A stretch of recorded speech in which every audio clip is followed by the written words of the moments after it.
Now, Tony Glover, you might recognize his name for being part of the blues trio Kerner, Ray, and Glover, and he's a harmonica, just really a great blues harmonica player.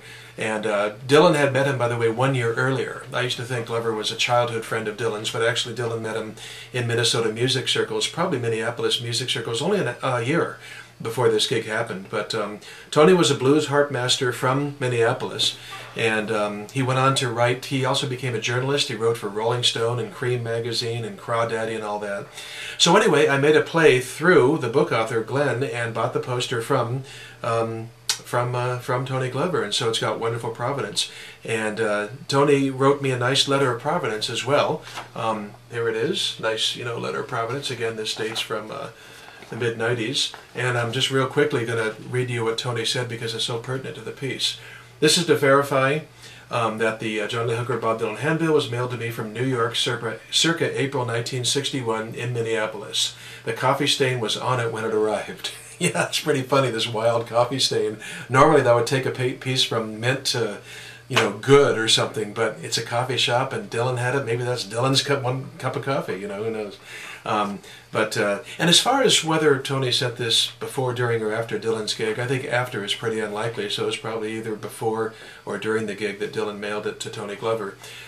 These handbills were used by Gerdes as handouts and were frequently posted on the scaffold wood surrounding construction sites, okay, and also stapled up on telephone poles. That probably accounts for the small tear near the top.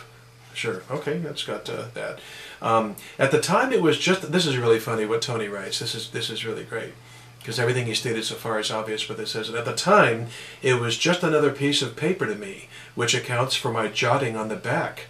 There are two items. One is a poem inspired by a particularly bad drug experience, and the other is a note left on the windshield of my broken down car. That's right, the 61 great collector's item Dylan handbill, besides the coffee stains, has writing all over the back. And I frequently find vintage posters and paper items with writing all over them, doodles in the margins and everything, because they just had no real value back then. They just had some sentimental value, but no collector's value. The market had not been established yet. And so on the back of the handbill, it's pretty hard to read the poem, and it's probably, personal, so I'll sort of refrain from it, but that's, we'll just sort of leave it at that, because frankly it is really hard to make out. You can make out words and stuff. If I took a magnifying glass, I'd be able to make it out, but I'm not going to worry. But it's funny because the windshield note, check this out. So he folded it, I don't want to fold it anymore, but it was folded in eighths and everything, and stuck on the windshield of Tony's car. And it says, the windshield note says, quote, "This car broken down, will remove today." So, and he signed it, "Owner of this junk pile." So, man, this thing's just dripping with character. You can certainly say that. It'd be nice to have a shiny new mint one, I suppose, but does this thing have as much character as like anything you've ever seen? I mean, a poem on the back and a note to the cops on the back, and Dylan sent it to him and everything. It's just really, it's really fun. So I suppose if you're a serious collector, I'd have to go after the car now and try to find the car, right? Well, in 1961, it was probably a 1950 or 45 automobile.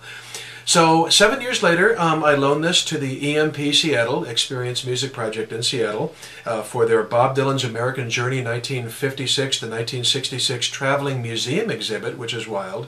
So it actually was displayed in 5 different museums or institutions, and was on, on travel for 3.5 years or so.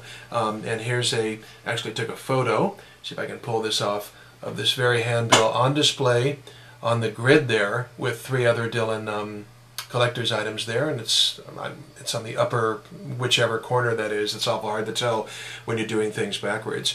And finally, it was honored with a great place in a beautiful Dylan book. I've got so many support materials here, I'll have to put this down. It was honored with a really lovely place in this Bob Dylan scrapbook, 1956 to 1966, done after the museum exhibit. In fact, real quickly, there we go. There's the book inside. A lot of you Dylan fans have this. And then if I open to my earmark, they reproduce the flyer exactly.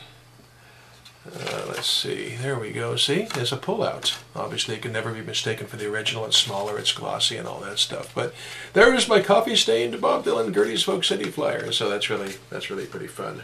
It's quite honored to be in a book of such stature. So well, that's it. In closing, Dylan played.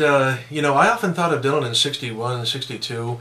Even '63 is playing a lot of nightclubs and everything. Turns out he didn't do that much clubbing. There's only 3 different Gerdes Folk City handbills with Bob on it, and this is part 1. We're just about done here with number 1, and I'll be coming next with, of course, part 2, the second one, and part 3, the third one, which actually goes into '62. But that's a mouthful, isn't it, for just one piece, one handbill. But what a historic piece, what a fun item, and what a great fun it's been telling you all about it. So thanks a lot for listening, the long time here. One of my longest videos, but it's really a substantial piece, so I hope you enjoyed it. And thanks for coming by, and we'll see you next time with part 2 of the Gerdes Folk City Bob Dylan handbill story. Okay, thanks. Bye-bye.